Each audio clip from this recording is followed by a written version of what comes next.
Енді ең бірінші сіздерді келе жатқан Құрбан айтпен шынайы құттықтаймыз. Бұл жыл мұсылмандардың күнтізбесіне сәйкес 1446 жылға сәйкес келіп отыр. Нақтылап айтқан кезде Зулхиджа айы бізде 12-ші ай болып саналады. 12-ші айда адамдар біздер екі амалды атқарамыз. Ең бірінші бұл құрбандық шалу рәсімін өткіземіз. Екінші біздің қажыларымыз бүгінгі күнде қасиетті Меккеде жиналып жатыр. Нақтылау осы құрбан айт күндері олар Мина деген тауында тұрып қажылықтың рәсімдерін өткізетін болады. Енді бұл жыл Қазақстан мұсылмандар діни басқармасының фатуасына сәйкес және айдың көруіне байланысты Зулхиджа айы 28 мамыр күні басталған еді. Сондықтан да Зулхиджа айының 9 күні 5 маусымға сәйкес келеді, ал 10 Зулхиджа бұл 6 маусымға сәйкес келеді. Сондықтан да бұл жыл құрбан айт, Алла бұйырса 6 маусымның 6-сы, 7-сі, 8-іне 3 күнге сәйкес келеді. Яғни жұма, сенбі, жексенбі күндері болады. Енді біздер ең бірінші құрбан айтқа тоқталмастан бұрын мына Арафа деген күні бар. Арафа күні бізде 5 мамыр болады. Осы 5 маусым кешіресіздер.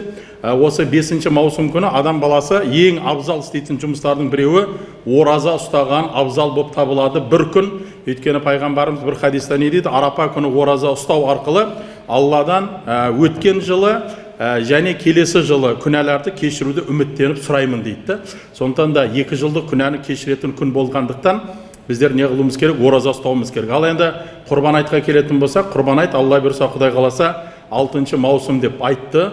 Ең бірінші біздер атқаратын жұмысымыз бұл айт намазынан бізде басталады. Бұл жолы айт намазы Құдай қаласа Павлодар облысы бойынша таңғы сағат 6:30-ға біздер қойдық иншалла. Демек сағат 6-да уағыз басталады, 6:30-да намаз оқу басталады. Демек намаз 6-дан бір 40 минут кеткен кезде намаздан кейін, айт намаздан кейін біздер не қыламыз? Құрмалдықты шалуды бастаймыз.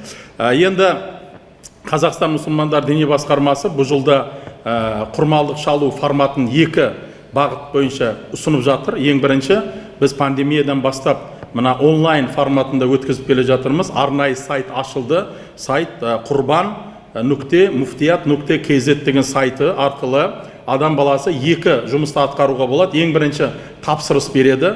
Мысалы ол жерде қойдың бағасы тұр, ешкі тұр және ірі қарамал тұр. Осы үшеуін адам баласы таңдап ақшасын төлеп тапсырыс берсе болады. Біздер жылдағыдай ол кісінің тапсырысын аламыз мойнымызға аманат ретінде және соның несін Құдай қаласа несін құрмалдығын шалып береміз. Ол бірінші форматы. Екінші форматы әрине біз енді өзіміз үйренген форматымыз. Бұл әрине неге бұл айтқанда офлайн форматында барып өзі құрмалдық шалуына болады. Енді Павлодар қаласы бойынша бізде Құлагер ипподромы бекітілген. Сондықтан да сол жерге ауыл шаруашылығының басқармасымен бірлесіп отырып, міне санэпидстанциямен бірлесіп отырып, сол жерде құрмалдық шаралары, құрбандық шалу шаралары сол жерде өткізілетін болады Құдай қаласа. Енді сонымен бірге қатар айтарымыз, онлайн форматында құрбан.муфтият.kz-те адам баласы мұқтаж адамдар ол жерде де тіркелуіне болады. Мекен жайын жазады, телефонын қалдырады. Сосын біздер Құдай қаласа біздегі болған еріктілермен бірлесе отырып жиналған етті сол мұқтаждарға таратуды бастаймыз Құдай қаласа. Міне осылай форматында болады. Ал енді біздің рухани мәдени шара жұма күнге сәйкес келген соң біздер Алла бұйырса Павлодар қаласында Машһур Жүсіп мешітінің алаңында жұма намазынан кейін сағат 2-ден бастап балаларға арналған спорттық шаралар, әртүрлі викториналық шаралар ұйымдастыратын боламыз. Рахмет, Батырбек. Саңасырын құрметті журналистер, 2021 жылғы құрбан айт мерекесін атап өту барысында облыс халқының санитариялық-эпидемиологиялық салауаттылығын қамтамасыз ету және жаппай тамақтан уланудың жіті ішек инфекцияларының пайда болуына жол бермеу мақсатында мынадай талаптарды сақтау қажет. Құрбандық шалу үшін жануарларды сату және сою ветеринариялық қызметінің ресми ветеринариялық санитарлық қорытындысын алған сою пункттері мен алаңдарында қағидалардың талаптарына сәйкес қалалар мен аудандардағы алаңдар жүзеге асырылсын.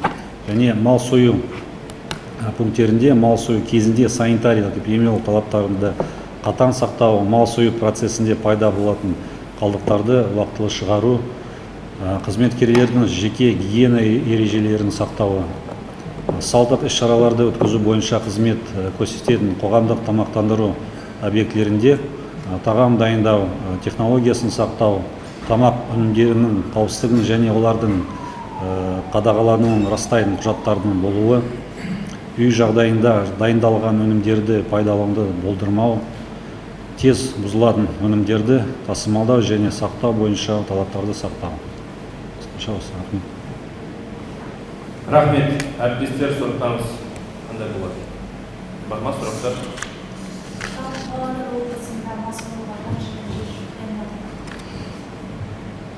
Ол енді біз Павлодар облысы бойынша мен айта алмаймын, бірақ бізде енді Павлодар қаласында, мен жоғарыда айтып беріп кеттім, ол біз мына Құлагер ипподромында орын дайындап жатырмыз, әкімшілікпен бірлесе отырып, сол жерде енді барып адам баласы өзі малды таңдап алады. Сол жерде біздер имамдарымыз, Қазақстан мұсылман діни басқармасының қызметкерлері қызмет көрсетеміз. Нақтылап айтқан кезде бұл бата беру, сосын сол жерде тұрып, мысалы егер адам баласы қойдың етін берем дейтін болса, біз сол жерден олардан аламыз. 3-тен 1-ін, біреуі жартысын береді деген сияқты. Сосын енді біздің имамдардың, дін қызметкерлерінің функциясы ол жерде көбінше бата беру, діни рәсімдерді қарау, сосын малдардың етін жинау мүмкіншілігінде, егер кім берем дейтін болса. Сосын мына мен жоғарыда айтып беріп кеттім, бізде тізім болады. Ең бірінші офлайн тізім болады, яғни мешітке келіп адамдар міне бізге ет керек деп өтініш қалдырып жатыр. Біз солардың бәрін жинаймыз. Жинаған соң ең бірінші жол офлайн мешіттерден тізім аламыз. Екінші онлайн форматында, жоғарыда айттым, сол сайтқа кіреді. Адам баласы мұқтаж болатын болса, аты жөнін тіркейді, телефон қалдырады. Егер ол Павлодар қаласынан болса, біз оған сол Павлодар қаласына не қыламыз? Жеткіземіз, Құдай қаласа. Ал егер ол аудандар, мысалы басқа бір Павлодар қаласынан емес басқа бір аудандардан болатын болса, біз сол имамға, сол кісінің мұқтаждың аты жөнін жібереміз.